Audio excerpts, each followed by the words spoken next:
నమస్తే, welcome to our channel. నేను సౌజన్య.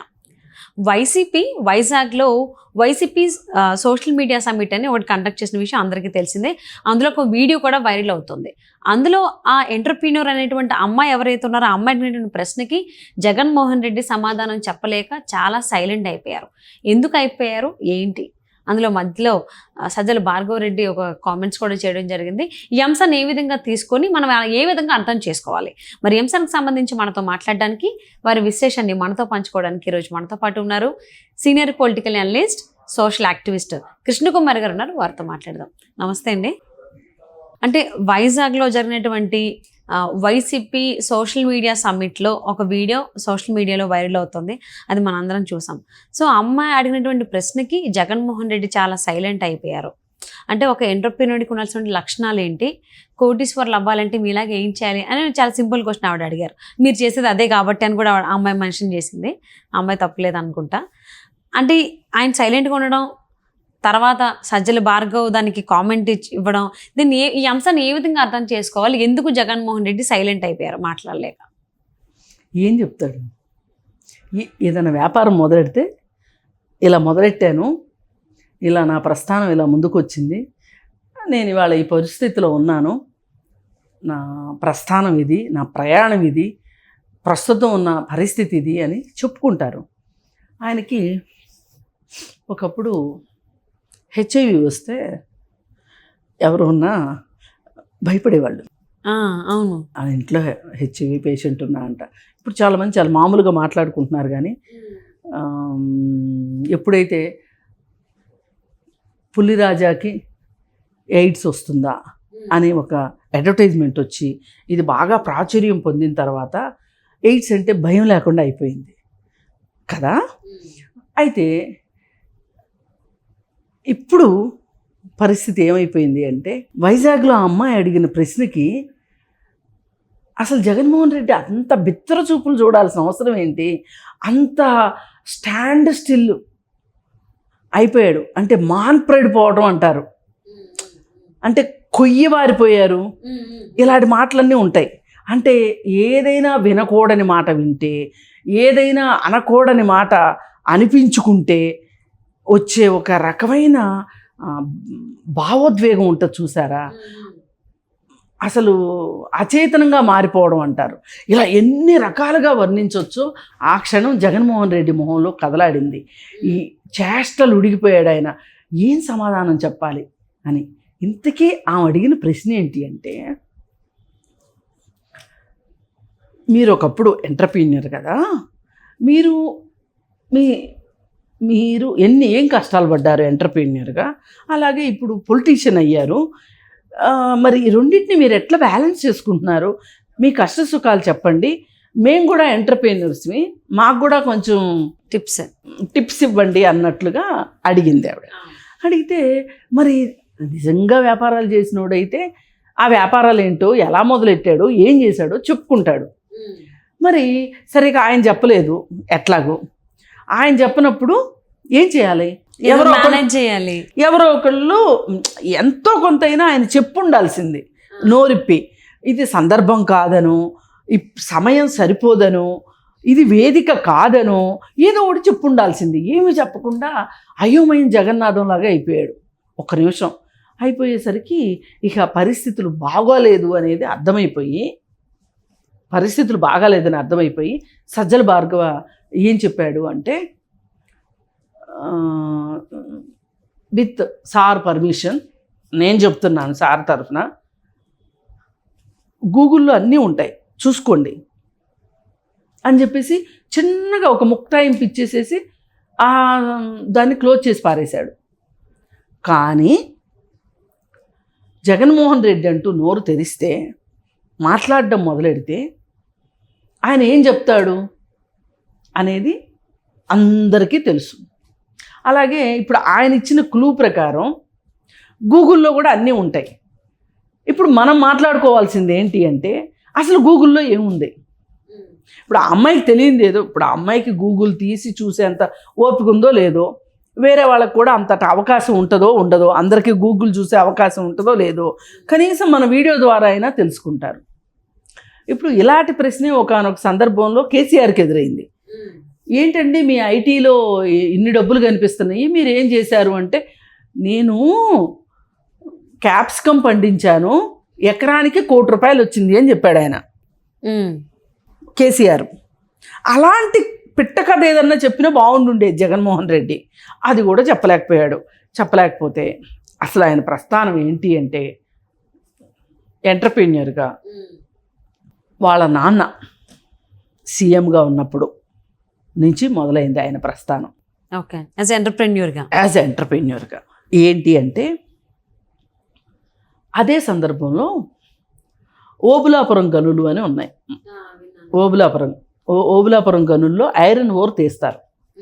ఈ ఐరన్ ఓరు చైనాకి ట్రాన్స్పోర్ట్ అవుతుంది. ఇప్పుడు గనులకు సంబంధించిన కాంట్రాక్ట్ ఏం తీసుకున్నా కానీ మనము క్యూబిక్ మీటర్లో గవర్నమెంట్కి కొంత డబ్బులు కడతాం, సెస్ కొంత కడతాం. అయితే దాన్ని మనము గవర్నమెంట్ ఆ కాంట్రాక్ట్ మనం తీసుకుని, టెండర్ మనం తీసుకుని, క్యూబిక్ మీటర్లు మేము ఇన్ని క్యూబిక్ మీటర్లు తవ్వాము, మీరు వచ్చి లెక్కేసుకోండి అని చెప్తే గవర్నమెంట్కి సంబంధించి ఆ గనులు శాఖకు సంబంధించి ఒకడు వస్తాడు, లెక్కలు వేసుకుంటాడు. 2,000 క్యూబిక్ మీటర్లు మీరు తవ్వారు, దీనికి గవర్నమెంట్ కట్టాల్సింది కట్టండి అని చెప్తారు. అలాంటి దగ్గర కర్ణాటకలో గాలి జనార్దన్ రెడ్డి అనేవాడు ఉన్నాడు. అతను ఆ గనులకి యజమాని. ఆయన సంగతి ఏంటంటే, ఆయన కూడా ఏం పెద్ద శ్రీకృష్ణదేవరాయలు వంశానికి సంబంధించిన వాడేం కాదు. ఆయన కాకపోతే అనుకుంటాడు నేను శ్రీకృష్ణదేవరాయలని, డబ్బులు వచ్చాక ఆయన అలా అనుకుంటూ ఉంటాడు. అయితే ఆయన ఏం చేశాడు, ఒక కానిస్టేబుల్ కొడుకు అతను ఒక గనులు కాంట్రాక్టర్ దగ్గర ఉద్యోగంలో చేరాడు. చేరి ఆ కాంట్రాక్టర్ కూతుర్ని ప్రేమించి పెళ్లి చేసుకున్నాడు. ఇంట్లో నుంచి తీసుకుని వెళ్ళిపోయి ఆ అమ్మాయిని పెళ్లి చేసుకున్నాడు. పెళ్లి చేసుకున్న తర్వాత కొన్నాళ్ళు పోయిన తర్వాత ఆ గనికి సంబంధించిన కాంట్రాక్టరు చచ్చిపోయాడు. సీన్ కట్ చేస్తే ఆ గని గాలి జనార్దన్ రెడ్డి పరమైంది. దానికి ఓనర్ అయ్యాడు. ఆ గని కాంట్రాక్టర్ దగ్గర పనిచేసే ఎంప్లాయీ కూతుర్నేమో పెళ్లి చేసుకున్నాడు, కాంట్రాక్టర్ ఏమో చచ్చిపోయాడు. చచ్చిపోయిన తర్వాత ఆ గనికి ఈయన యజమాని అయ్యాడు. అయ్యి ఇక విపరీతంగా సంపాదించి ఎంత సంపాదించాడు అంటే, ఇప్పటి వరకు మొన్న అంబానీ కొడుకు పెళ్ళి ప్రారంభ వేడుకల కంటే ముందు మన భారతదేశంలో ఎవరో అన్ని డబ్బులు ఖర్చు పెట్టి పెళ్లి చేయలే. 500 కోట్లు ఖర్చు పెట్టి కూతురు పెళ్లి చేశాడు. కరెక్ట్గా డిమానిటైజేషన్ అయిన కొత్తల్లో చేశాడు ఆయన పెళ్ళి. దాని మీద చాలామంది ఏంటి అనే వివరణలు అడిగారు. ఎవరు చెప్పినా కానీ, ఎవరు అడిగినా కానీ, ఎవరికి మీకు చెప్పేది ఏంటి పోండి అన్నాడు, అయిపోయింది. అయితే అతనికి వైఎస్ రాజశేఖర రెడ్డి హెల్ప్ చేశారు. ఎందుకు హెల్ప్ చేశారు? ఓబులాపురం గనులు కొంత మన ఆంధ్రప్రదేశ్లోను, కొంత కర్ణాటకలోనూ ఉంటాయి.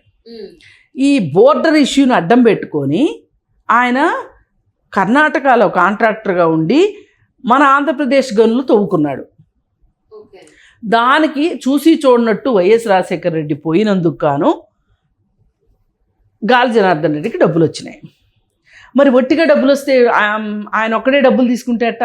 సాయం చేసిన వాళ్ళకి సాయం చేయాలిగా. అందుకని ఏం చేశాడు, అందుకు ప్రతిగా ఈ తమ్ముడిని, జగన్మోహన్ రెడ్డి అనే తమ్ముడిని తీసుకొని జగన్మోహన్ రెడ్డికి బెంగళూరులో వ్యాపారాలు పెట్టించే విషయంలో డబ్బు సహాయం చేశాడు. చేసి ఆయన ఎప్పుడు ఏం చెప్తుండేవాడంటే, గాలి జనార్దన్ రెడ్డి, నా తండ్రి తర్వాత తండ్రి అంతటివాడు ఎవరు? వైఎస్ రాజశేఖర రెడ్డి గారు. నా తమ్ముడు నాకు దేవుడిచ్చిన తండ్రి, దేవుడిచ్చిన తమ్ముడు అని అభివర్ణించేవాడు గాలి జనార్దన్ రెడ్డి. ఆ సందర్భంగానే ఇంకా వేరే క్విడ్ ప్రోకో కేసుల్లో వచ్చిన డబ్బులతోటి బెంగళూరులో మంత్రి మాల్ కూడా తీసుకున్నారు వీళ్ళు. తీసుకుని ఇప్పుడు దానిలో కోట్లు అద్దెలు వస్తున్నాయి ఆ మంత్రి మాల్లో. అక్కడ మంత్రి మాల్ తీసుకున్నందుకు గాను ప్రతిగా హైదరాబాద్లో మంత్రి డెవలపర్స్ వాళ్ళకి ల్యాండ్స్ ఇవ్వటం. ఇలా ఆ తర్వాత సరస్వతి పవరు, సండూరు పవరు, ఇక రకరకాలు ఏమి చెయ్యొచ్చో అవన్నీ చేసేశారు.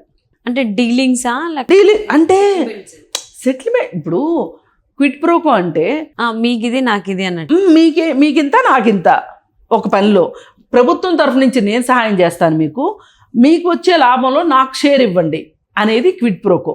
ఆ ప్రకారంగా ఇవన్నీ జరిగినాయి. దానిలోనే పెన్నా ప్రతాప్ రెడ్డిని తీసుకొచ్చారు. ఆ తర్వాత చాలామంది ఐఏఎస్ ఆఫీసర్లను తీసుకొచ్చారు ఈ కేసులో. అలాగే చాలామంది వ్యాపారస్తులు, మ్యాట్రిక్స్ ప్రసాద్, పివిపి ప్రసాద్, కోనేరు ప్రసాద్, ఇలా అందరినీ దించి ఆ కేసుల్లో ఇప్పుడు రామ్కి అని మాట్లాడుకుంటున్నాం చూడండి, ఆ రామ్కి ఇండస్ట్రీస్ వాళ్ళని, అలాగే అరబిందో ఫార్మా వాళ్ళని, ఇలా అందరినీ ఎవరినంటే వాళ్ళని తన కంపెనీల్లో వాళ్ళందరూ, తన సూట్ కేస్ కంపెనీల్లో వాళ్ళందరూ వైట్ జమ చేసేటట్లు, ఓకే, వాళ్ళకేమో ప్రభుత్వం తరఫు నుంచి ప్రభుత్వ ఆస్తులు కట్టబెట్టేటట్లు ఇది ఒప్పందం. ఈ ప్రకారం చేసుకున్నారు. సరే, ఇవన్నీ కూడా ఇదేదో మీకు నాకు ఇష్టం లేక వైసీపీ అంటే కోపం ఉండి జగన్మోహన్ రెడ్డి అంటే కక్షుండి మాట్లాడే మాటలు కాదు. ఇవన్నీ కూడా సజ్జల భార్గవరెడ్డి చెప్పినట్లు గూగుల్లో ఇవన్నీ ఉంటాయి. గూగుల్ తీస్తే ఏమొస్తాయి? జగన్మోహన్ రెడ్డి గురించి ఈడీ కేసులు, క్విట్ ప్రోకో కేసులు, సిబిఐ పెట్టిన కేసులు ఇవన్నీ వస్తాయి. వీటన్నిటిలో భాగంగానే ఇతనికి ఇన్ని ఆస్తులు ఎలా వచ్చినాయి, అసలు ఈ నిజమైన ఎంటర్‌ప్రెన్యూరా కాదా అనేది కూడా వస్తుంది. సరే, ఇక ఆయనకి ఒకటేం అర్థమైపోయింది అంటే జగన్మోహన్ రెడ్డికి ప్రతిసారి నేను ఇలాగే నేను క్విట్ ప్రోకో చేయడం కంటే కూడా, సూట్ కేస్ కంపెనీలు చేయటం కంటే కూడా నాకంటూ నేను ఒక ఇండస్ట్రియలిస్ట్గా నేను రావాలి అంటే గనక, చెడు పేరు లేకుండా ఉండాలి అంటే గనక నేను ఏదో ఒకటి చెయ్యాలి అనే ఒక లక్ష్యంతో భారతీ సిమెంట్స్ పెట్టారు. ఆ తర్వాత ఇందిరా టెలివిజన్స్, ఇప్పుడు సాక్షి మీడియా, సాక్షి పేపరు, ఇవన్నీ కూడా అలా పెట్టినాయి. దానిలోనే మ్యాట్రిక్స్ ప్రసాద్ ఇట్లాంటి వాళ్ళందరితోటి వైట్ డబ్బులు వేయించుకొని వాళ్ళకి వాన్పిక్ భూములు అంటగట్టి, ఇదంతా కావాలి అంటే తీరుకుంటే కనుక ఒక్క రోజుతోటో ఒక్క నిమిషంతోటో అయ్యే విషయాలు కాదు ఇవన్నీ. ఈయన ఎంటర్‌ప్రెన్యూర్‌షిప్ వెనకమాల ఇంత గాథ ఉంది. సో మొత్తానికి వైసీపీ సోషల్ మీడియా సమ్మిట్లో ఆ అమ్మాయి అడిగినటువంటి ప్రశ్నకి, ఇన్ఫ్లుయెన్సర్ అడిగిన ప్రశ్నకి సమాధానం చెప్పలేక సైలెంట్ అయిన జగన్మోహన్ రెడ్డి ఇట్లాంటి విషయాలు ఏం చెప్తాడు ఆయన? చెప్పండి, ఏమని చెప్పుకుంటాడు? ఆయన ప్లేస్లో అటు సజ్జల భార్గవ్ మాట్లాడాల్సి వచ్చింది. ఆ మాట్లాడిన మాటలు ఇప్పుడు దుమారం రేపుతున్నాయి. సో అందరినీ మరొకసారి ఆలోచింపు చేస్తున్నాయి, సెర్చ్ చేసేలా చేస్తున్నాయి గూగుల్లో. ఇప్పుడు అందరూ సెర్చ్ చేస్తారు. సెర్చ్ చేసి ఏం చేస్తారు అంటే, అబ్బో జగన్ గారి చరిత్ర ఇదా అని చాలా విషయాలు బయటపడుతున్నాయి, చాలా విషయాలు బయటకు వస్తున్నాయి. ఇప్పుడు వస్తాయి, ఇంకా రోజు చూస్తారు. ఇది అప్పుడంటే ఇంత సోషల్ మీడియా లేదు. జగన్మోహన్ రెడ్డి ప్రతిదీ సోషల్ మీడియాలో దొరికేస్తుంది, గూగుల్లో దొరికేస్తుంది. సో మరి చూద్దామండి ఎంతమంది ఏం చేస్తున్నారు. అందుకని సజ్జల భార్గవరెడ్డి కూడా జగన్మోహన్ రెడ్డిని ఇంకో 4 గుటకలు మింగనిచ్చి ఏదో ఒకటి జగన్మోహన్ రెడ్డి చెప్పేసుకుంటే అయిపోయేదాన్ని అయిపోనీయకోకుండా మధ్యలో సజ్జల భార్గవరెడ్డి దూరి, అంటే సైగలు చేసింది అలానే అంది కదా, జగన్మోహన్ రెడ్డి చేసిన సైగలు నువ్వు చెప్పన్నట్టుగా అనిపించి ఉండొచ్చు అని చెప్పాడు. ఇప్పుడు మన ఎవరైనా శరణు కోరారు అనుకోండి, వాళ్ళకి సహాయం చేయాలా, వాళ్ళని ముంచాలా? సహాయమే చేయాలి, రక్షించాలి కదా.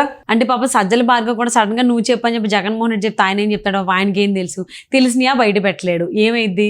సో కాబట్టి ఏదో ట్రై చేశాడు పాపం, అది కాస్త కొంప ముంచేసింది, కథ అడ్డం జరిగింది. మామూలు కాదు. ఇప్పుడు ఈ సందర్భంగా అసలు సజ్జల భార్గవ్ రెడ్డి మీద